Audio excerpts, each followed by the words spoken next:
pagi anak-anak. Selamat pagi, Bu. Pagi, Bu. Apa kabar kalian hari ini? Baik. Terlihat baik semuanya ya. Jadi Ibu akan membagikan layar. Jadi sebelum pembelajaran dimulai, mari kita awali dengan panganjali umat. Om Swastiastu.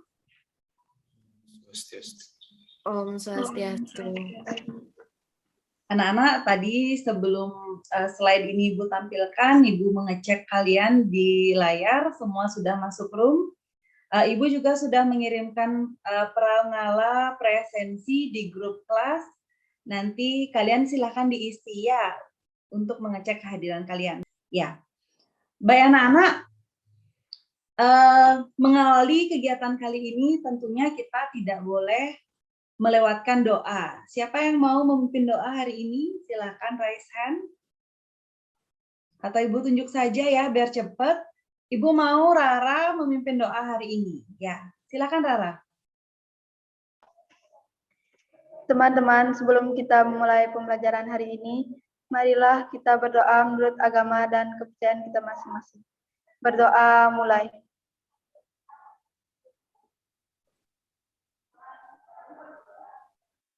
Berdoa selesai.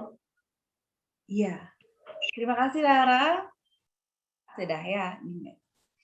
Anak-anak, sebelum pembelajaran ini dimulai, jadi pada kesempatan kali ini Ibu juga akan menyampaikan aturan pembelajaran daring. Jadi berbeda dengan pembelajaran tatap muka di kelas, dalam pembelajaran daring ini ada berapa aturan. Yang pertama, selama pembelajaran silakan kalian mute atau matikan pelantang suara kalian atau speaker kalian. Jika ada hal-hal yang ingin kalian sampaikan, silakan raise hand atau langsung dihidupkan speakernya juga boleh. Nah, jika ada pendapat atau pernyataan teman kalian yang menurut kalian luar biasa, kalian boleh acungkan jempol 2 seperti ini, ya, atau tepuk tangan seperti ini. Ya, sudah dapat dipahami? Dapat ya. Baik. Nah, anak-anak, pada pelajaran kali ini Ibu punya sebuah gambar, 2 buah gambar sih sebenarnya. Ini karakter siapa? Kalian suka dengan karakter ini? Coba kalian boleh hidupkan speaker kalian. Suka. SpongeBob. SpongeBob. Tentunya semua suka SpongeBob ya. Hari Minggu nangkringnya depan TV nonton SpongeBob. Nah, pertanyaan Ibu kali ini, kira-kira bagaimana perasaan SpongeBob kalau dilihat dari gambarnya? Coba. Senang. Senang? Iya. Ada yang lain? Apa? Bahagia. Bahagia, senang, bahagia. Ya. Nah, kalau gambar yang ini. Nah, dan ketika dia bertemu dengan Patrick, kira-kira bagaimana perasaannya kalau dilihat dari gambar? Sedih. Sedih. Iya, dia sedang sedih. Sedih. Nah, kalian pernah nggak mengalami perasaan senang atau sedih? Pernah tidak? Coba Aurelia, Arya Putri, pernah nggak mengalami perasaan senang atau sedih? Pernah? Iya, pernah, Bu. Pernah. Sekarang bagaimana perasaannya? Sekarang senang. Nah, biasanya kalau perasaan kalian lagi senang, sedih, tentunya ada beberapa dari kalian yang mencurahkan perasaan kalian lewat tulisan. Dan biasanya juga sosial media merupakan salah satu media untuk kalian mencurahkannya ya dalam caption. Ya. Nah, selain di sosial media, biasanya tulisan kalian curahkan lewat media apa? Nah, coba. Kalau Wijayanti biasanya mencurahkan perasaannya lewat media apa? Media sosial. Di media sosial juga. Di buku harian aja sih gitu biasanya. Oke, di buku harian ya. Masih ada yang suka menulis diary. Seperti lagunya siapa ya? Dear Diary, seperti itu. Ya. Kalau Kak Shilananda. Halo, Bu. Halo, Biasanya Shilananda. saya Mencurahkan perasaan saya lewat lagu, Bu. Wah, luar biasa mencurahkan. Walaupun suara saya nggak bagus. Kak Shilananda misalnya selain mencurahkan perasaannya atau tulisannya dengan lagu, menulis lirik lagu, biasanya menulis apa lagi? Biasanya saya suka nulis puisi, Bu. Wah, ternyata masih ada yang suka menulis puisi ya, saat perasaannya sedang galau, sedang gundah, sedang bahagia. Ya, puisi merupakan salah satu hal yang bisa mewadahi perasaan kita, ya Nana ya. Maka dari itu, hari ini kita akan belajar tentang puisi, tentang teks puisi ya. Nah, tujuan kita belajar teks puisi adalah melalui pendekatan saintifik, model pembelajaran inquiry, peserta didik mampu melakukan unsur fisik teks puisi, puisi perjuangan yang dibaca dengan percaya diri, teliti, kritis, kerjasama, dan tanggung jawab. Nah, yang kedua, melalui pendekatan saintifik, model inquiry, peserta didik mampu menelaah unsur batin teks puisi perjuangan yang dibaca dengan percaya diri, teliti, kritis, kerjasama, dan tanggung jawab. Jadi ada dua sub indikator yang akan kita pelajari, yaitu unsur fisik puisi dan unsur batin puisi. Ya, seperti itu. Nah, tentunya apapun yang kita pelajari itu pasti memiliki manfaat ya anak-anak ya. Memiliki manfaat, jadi manfaat kita belajar puisi itu adalah peserta didik mampu menyampaikan gagasan, perasaan, dan pendapat dalam kehidupan sehari-hari dalam bentuk puisi. Jadi kalian menyampaikan gagasan, perasaan, pendapat kalian tidak hanya berupa caption di media sosial, tapi bisa juga dalam bentuk puisi. Ya, seperti itu. Nah, berikutnya, Ibu akan mengajak kalian untuk menyimak sebuah video. Ya, sebentar Ibu stop share dulu, sebentar Ibu akan memutarkan video untuk kalian. Setelah itu, silakan komentari ya video tersebut. Bagaimana sih pendapat kalian terhadap video tersebut?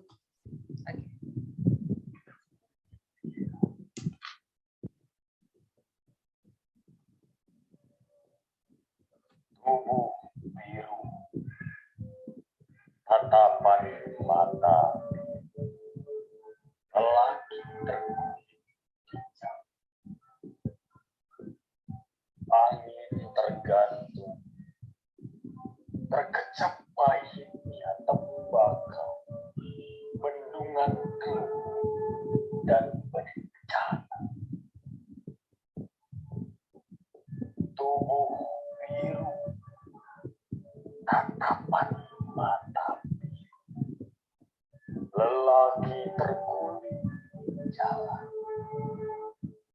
dengan tubuh lubang pelor, diketuk gerbang lap dan menyala mentari muda melepas kesumatnya. Gadis berjalan di sumur merah dengan sayur mayur di punggung, melihatnya pertama. Ia beri cerita manis dan duka daun mortar. Tubuh biru, tatapan mata biru, lelaki berguling di jalan. Orang-orang kampung mengenalnya. Anak janda berambut ombak, ditimba air bergantang-gantang, disiram atas tubuhnya. Tubuh biru, tatapan mata biru, lelaki berguling di jalan. Lewat gardu Belanda dengan berani berlimpah warna malam sendiri masuk kota. Ini ngubur ibunya.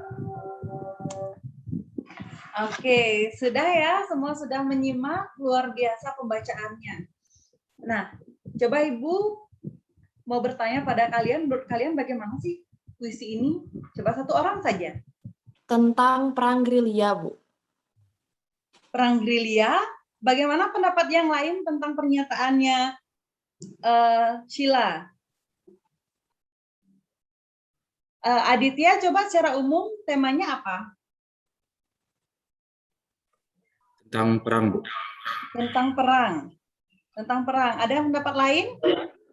Kalau dalam perang itu sedang melakukan apa ya? Dalam perang. Ayo, secara umum temanya adalah apa? Tentang perjuangan, Bu. Tentang perjuangan. Ya, secara umum puisi yang sudah tadi Ibu bacakan itu adalah tentang perjuangan. Ya, temanya perjuangan. Jadi, hari ini pembelajaran kita fokus ke tema perjuangan. Jadi, itulah puisi anak-anak ya, di dalamnya dikemas bahasa-bahasa atau diksi-diksi pilihan bahasanya itu kuat dan mampu menyampaikan perasaan atau pesan dari si penulis, yaitu puisi. Nah, anak-anak, kita langsung belajar menganalisis kayak tadi KDKTA atau indikator yang kita pelajari. Tujuan kita adalah mampu menganalisis, mampu menelaah unsur fisik dan unsur batin puisi. Jadi kita langsung saja ke LKPD ya. Anak-anak bisa cek di WhatsApp grup kelas. Ibu sudah mengirimkan LKPD untuk kalian. Ya, sekarang Ibu akan tayangkan LKPD bagaimana cara mengisinya. Jadi ini, tunggu sebentar. Nah, ini dia. Ya, jadi ini dia di pertemuan 1 materi puisi. Ya, Ibu akan, ini tadi kompetensi dasar sudah Ibu sampaikan di awal, tujuan pembelajarannya juga sudah. Nah, ini dia tugasnya. Dalam LKPD yang sudah kalian terima, itu ada sebuah puisi, nanti kalian silahkan menelaah unsur fisik dan unsur batinnya. Dalam puisi tersebut, unsur fisik apa saja sih yang ada? Gitu. Nanti tulis di sini ya, nomor 1 unsur fisik apa yang ada, lalu hasil telaahnya seperti apa. Ya, nanti Ibu akan menunjuk kalian satu-satu untuk menyampaikan hasil telaah kalian. Begitu juga dengan hasil menelaah unsur fisik puisi. Mohon maaf ini salah ketik ya. Jadi unsur batin dan unsur fisik dan unsur batin puisi. Yang di bawah itu unsur batin anak-anak ya. Seperti itu sudah ya, paham ya? Ada pertanyaan? Kalau tidak boleh geleng-geleng. Oke. Ibu stop share. Sekarang Ibu kembali share PPT yang tadi atau PowerPoint. PowerPoint ini dalam bahasa Indonesia sering juga disebut dengan salindia ya anak-anak ya. Di dalam LKPD tadi kan terdapat sebuah puisi yang judulnya Diponegoro, karya Khairin Anwar. Kenapa sih Ibu memilih puisi ini? Karena puisi ini sudah merupakan sebuah puisi perjuangan yang sudah diteliti oleh banyak peneliti seperti itu. Jadi dari salah satu hasil riset yang Ibu baca, itu puisi ini merupakan puisi yang unik karena mendapat banyak sekali kata konotasi di dalamnya. Ya, selain itu puisi diksi atau pilihan katanya juga menggambarkan perjuangan dengan kental, dan di dalam puisi ini kalian bisa lihat di dalam setiap baitnya memiliki rima yang sama. Ya, itu hasil riset yang sudah Ibu baca. Nah, sebelum kalian mengerjakan LKPD, Ibu mau ada satu orang siswa yang membacakan puisi ini. Nah, karena kita sedang belajar puisi, jadi nggak apa-apa ya kita dengar pembacaan puisi terus biar bersemangat. Ya, apalagi puisinya perjuangan. Coba Ibu mau Ayu Besari, silakan dibacakan puisinya.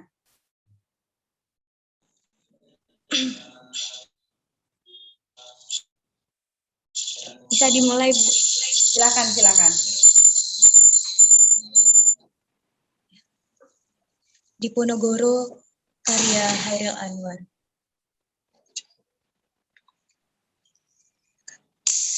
Di masa pembangunan ini, Tuan hidup kembali.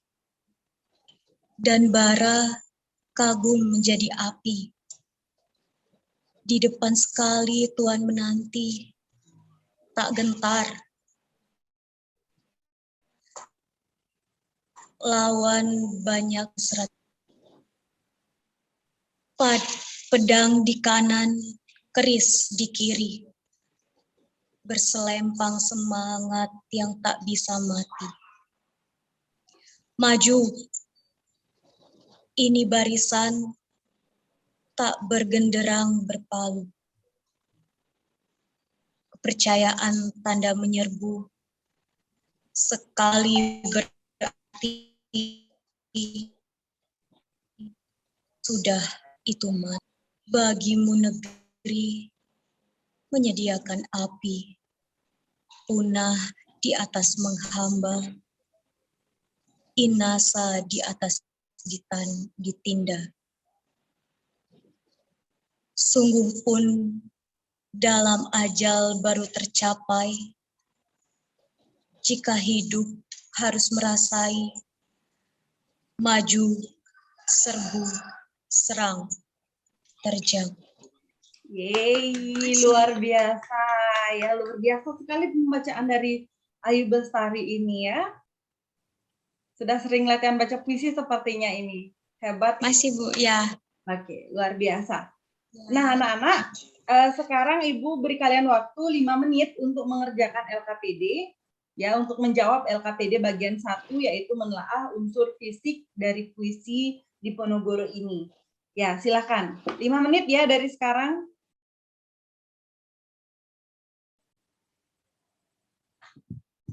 Sebelum kita beranjak ke jawaban anak-anak, Ibu mau tahu apa sih unsur fisik itu? Apa membedakannya dengan unsur batin? Ada yang tahu tidak? Coba Aditya PW. Baik.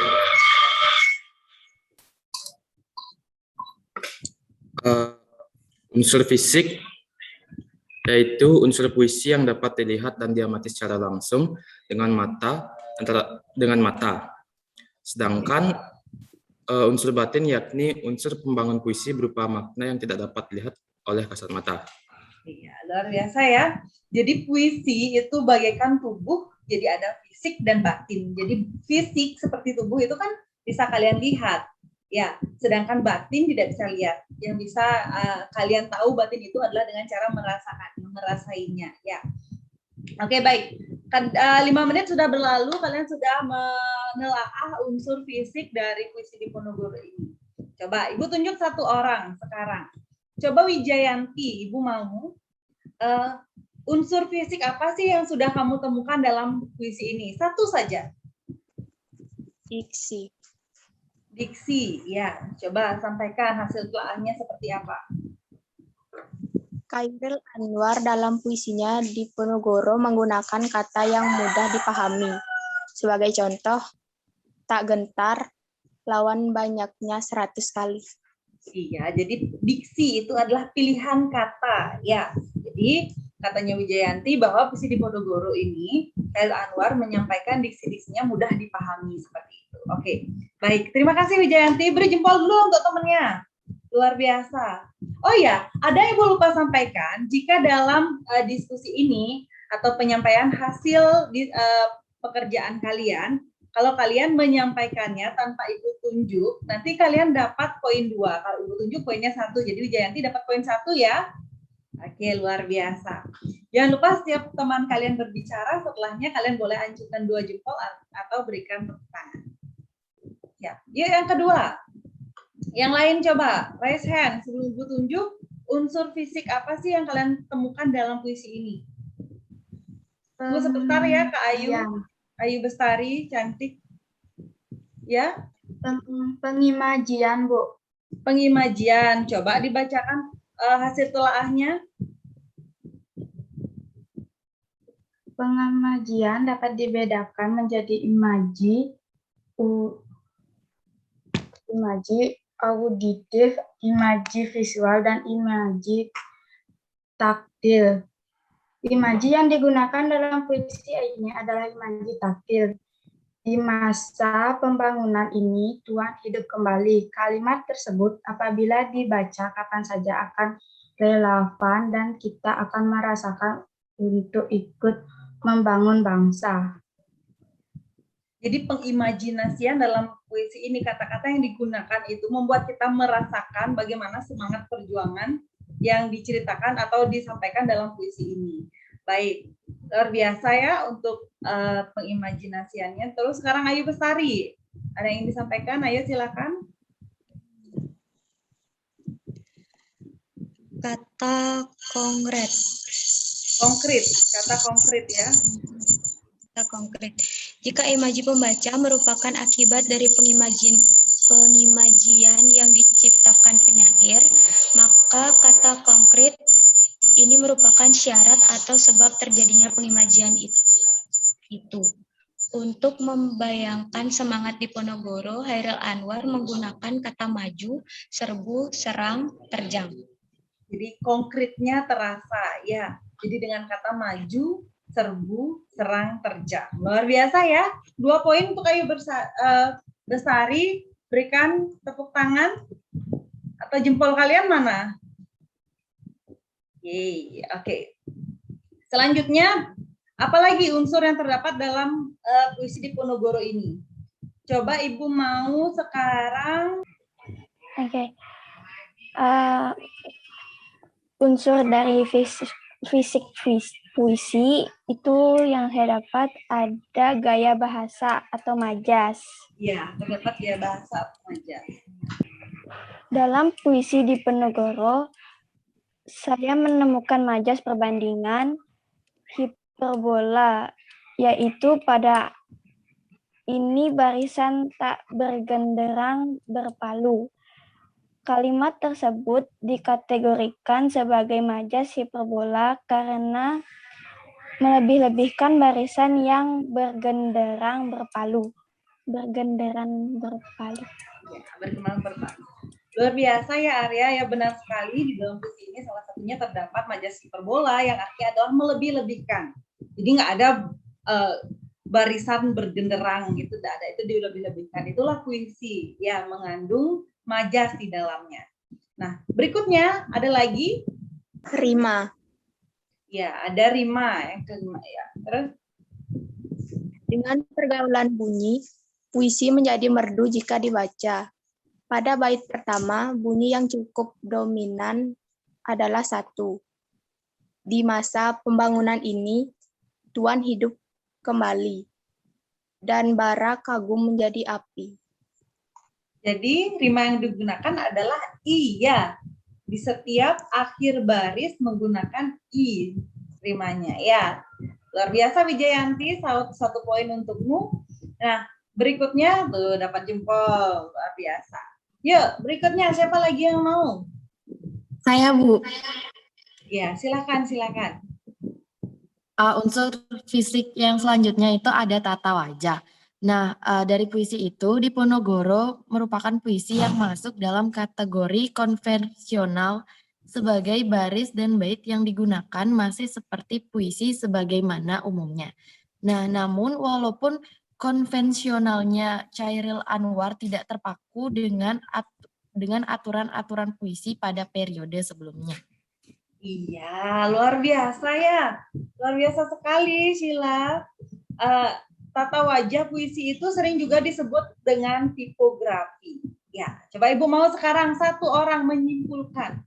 Tadi sudah ada 6 unsur fisik puisi yang kalian telah. Coba 1 orang menyimpulkan apa saja sih tadi. Ibu takutnya ada yang tidak mendengar.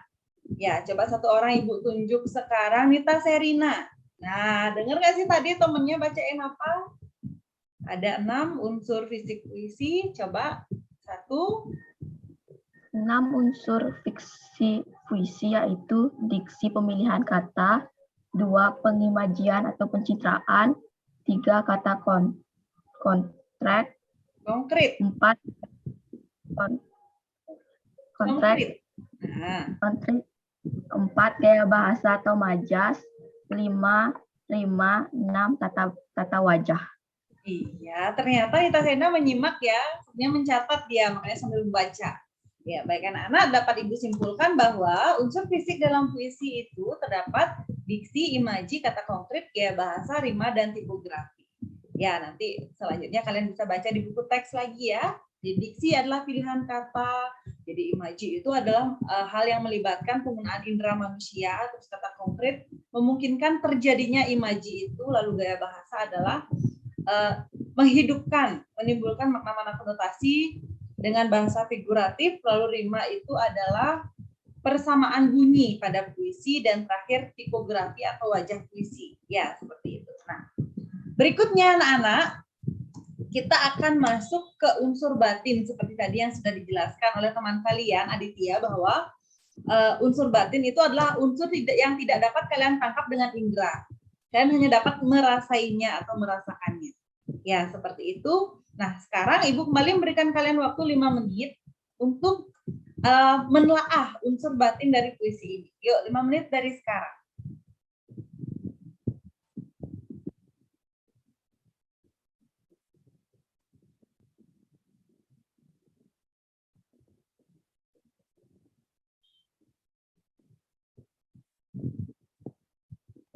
Semua nampak rajin ya.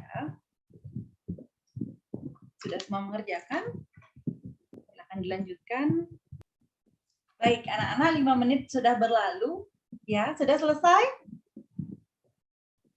Sudah selesai? Boleh dihidupkan speakernya? Sudah selesai? Sudah ya? Manggut-manggut semua. Oke. Semua sudah selesai. Kembali seperti tadi, Ibu akan menunjuk kalian untuk membacakan hasil telah kalian. Jadi satu-satu ya. Yuk, siapa yang mau pertama? Silakan raise hand. Ingat ya, kalau kalian raise hand itu poinnya 2, sedangkan kalau Ibu tunjuk poinnya 1. Oke, Ayu Besari pertama. Luar biasa ini. Silakan sampaikan. Yang kedua nanti Shilananda ya. Unsur batin yaitu tema. Tema merupakan gagasan pokok yang dikemukakan oleh penyair. Tema yang saya tangkap setelah membaca puisi Diponegoro ini adalah perjuangan atau patriotisme, karena setelah membaca puisi tersebut dapat menumbuhkan semangat pembaca. Luar biasa ya, jadi ada tema perjuangan atau patriotisme. Sana beri jempol dulu dong untuk Ayu Besari. Oke, luar biasa ya. Nah, yang kedua, coba Shilananda tadi sudah raih. Jangan lupa kamu dapat 2 poin ya. Sekarang Shilananda. Yeay. Unsur batin yang selanjutnya itu ada perasaan. Perasaan penyair yang satu dengan penyair yang lainnya itu tentu berbeda. Seperti halnya Chairil Anwar dalam puisinya Diponegoro mengagumi pahlawan itu dan bermaksud untuk memberi nasihat kepada pembaca agar kepahlawanan Diponegoro menjadi teladan. Sekian, Iya, terima luar kasih. biasa sekali ya. Oke, beri 2 jempol untuk Shilananda, 2 poin juga ya untuk pengarang. Oke, sekarang ada yang raise hand lagi. Ada Aditya PW, silakan. Baik. Unsur batin yang selanjutnya ada nada dan suasana. Itu nada semangat perjuangan hendak diungkapkan Chairil Anwar dan itu berhasil pada semua bait, terlebih pada bait maju, serbu, serang, dan terjang. Ya, jadi itu berasa sekali ya. Maju, serbu, serang, terjang. 2 poin untuk Aditya. Mana jempolnya untuk Aditya? Iya, ada lagi. Yuk, silakan raise hand. Ingat ya, kalau raise hand poinnya 2. Yuk. Siapa mau lagi? Ibu, saya boleh nggak lagi, Bu? Mau dapat nilai tambahan lagi saya. Aduh. Yang lain masih ngantri ini. Oke, siapa tadi duluan ya? Ayu Besari juga raise hand. Aurelia, Purnami Dewi. Siapa yuk? Yang belum ya? Coba Ibu tunjuk Aurelia deh. Silakan, 2 poin juga. Yang keempat itu ada amanat atau pesan. Amanat puisi tersebut adalah hendaknya kita mencontoh sifat patriotik beliau yang berjuang tanpa pamrih.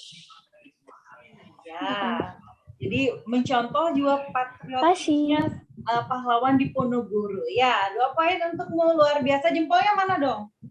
Ya, sekarang Ibu mau 1 orang raise hand lagi untuk menyimpulkan. Ada lagi nggak unsur batinnya? Selain keempat yang sudah kalian temukan. Dah ya, itu saja. Oke, sekarang, nah, Kak Ayu Besari masih raise hand, belum diturunkan tangannya. Mau menyimpulkan? Silakan, boleh. Disimpulkan apa saja unsur batin puisi? Jadi unsur batin puisi terdiri dari yang pertama tema, yang kedua perasaan, yang ketiga nada dan suasana, dan yang terakhir adalah amanat atau pesan.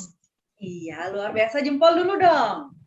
Ya, tepat sekali. Jadi unsur batin puisi itu ada 4, bisa kalian baca di layar. Yang pertama ada tema, rasa, nada, dan amanat. Jadi tema itu adalah seperti membangun rumah, tema itu adalah sebuah fondasi ya dalam puisi. Jadi dia merupakan unsur utama. Setelah itu ada rasa atau feeling pada puisi, juga merupakan sikap penyair terhadap pokok permasalahan yang terdapat dalam puisinya. Yang ketiga adalah nada, yang maksud nada atau suasana pada puisi adalah sikap penyair terhadap pembacaannya atau pembacanya. Yang terakhir adalah amanat atau pesan yang terdapat dalam puisi itu. Luar biasa ya, kalian sudah menyimak pembelajaran ini dengan baik. Anak-anak, Ibu stop share dulu. Nah, untuk membuktikan kalian semua sudah menyimak dengan baik atau belum, sekarang coba lihat WA grup kalian. Ibu mengirimkan pranala yang isinya adalah evaluasi, ya kuis. Ya, silakan dikerjakan dalam waktu 2 menit saja mulai dari sekarang. Ayo, silakan dikerjakan 2 menit saja waktunya. Ya, 2 menit. Ibu nanti langsung cek nilainya berapa. Ibu membuktikan kalian sudah menyimak dengan baik atau belum. 1 menit lagi. Oke, sudah. Silakan dikirim jawabannya. Sudah ya? Iya, sudah. Baik, nanti nilainya Ibu akan kirim ke grup kelas kalian. Ya, nilainya. Baik anak-anak, pembelajaran kita hari ini sudah berjalan dengan baik meskipun ada beberapa kendala yang terjadi. Tadi Ayu Besari sempat wing-wing ketika berbicara, terus tadi ada yang chat bahwa tidak dapat mengikuti Meet karena sinyalnya tidak baik. Terus anak-anak semua sudah aktif juga di kelas ini, ya sudah aktif di kelas ini. Tapi ada masih beberapa yang lambat ketika Ibu menyuruh raise hand, kalian masih malu-malu. Nanti di pelajaran berikutnya tidak boleh seperti itu ya. Raise hand aja demi poin, ya demi dapat poin banyak. Nah tadi Ayu Rai belum dapat berbicara. Terus siapa yang tadi? Oh ya, Ibu lupa menyampaikan. Di pertemuan kali ini yang mendapatkan poin paling banyak adalah siapa? Ayo, siapa kira-kira tadi paling banyak raise hand? Weh, Silananda? No, yang paling banyak adalah Ayu Besari. Oke, berikan jempol. Mana jempol kalian? Iya, luar biasa. Nah, berikutnya, Ibu mau 1 orang karena Ayu Rai dari tadi belum sempat berbicara ya. Coba simpulkan pelajaran kita hari ini. Kita sudah belajar apa saja sih hari ini, Ayu Rai? Hari ini kita telah mempelajari unsur fisik puisi dan unsur batin puisi. Iya, luar biasa ya. Hari ini kita sudah belajar unsur fisik dan unsur batin dari sebuah puisi. Seperti itu. Baik anak-anak, di pelajaran berikutnya ya kita akan belajar menulis puisi nanti. Ini tentunya akan lebih seru anak-anak ya dibandingkan hanya menelaah saja. Dan jangan lupa di rumah kalian banyak-banyak membaca puisi. Ya, puisi apa saja sebagai pendukung gerakan literasi. Jadi banyak baca, tentunya banyak tahu. Ya, baik anak-anak. Sekian pelajaran hari ini. Jangan lupa tetap patuhi protokol kesehatan karena ini musim pandemi. Jangan keluar rumah jika tidak ada kepentingan yang mendesak. Dan akhir kata, sebelum kita tutup pelajaran ini, ayo kita akhiri dengan doa. Siapa yang mau memimpin doa? Sebelum pelajaran ini kita akhiri. Baik, Silananda tampaknya bersemangat. Silakan pimpin doa untuk mengakhiri pembelajaran ini. Baik, karena pelajaran telah usai, jadi kita akan berdoa menurut agama dan kepercayaan masing-masing. Berdoa dapat dimulai.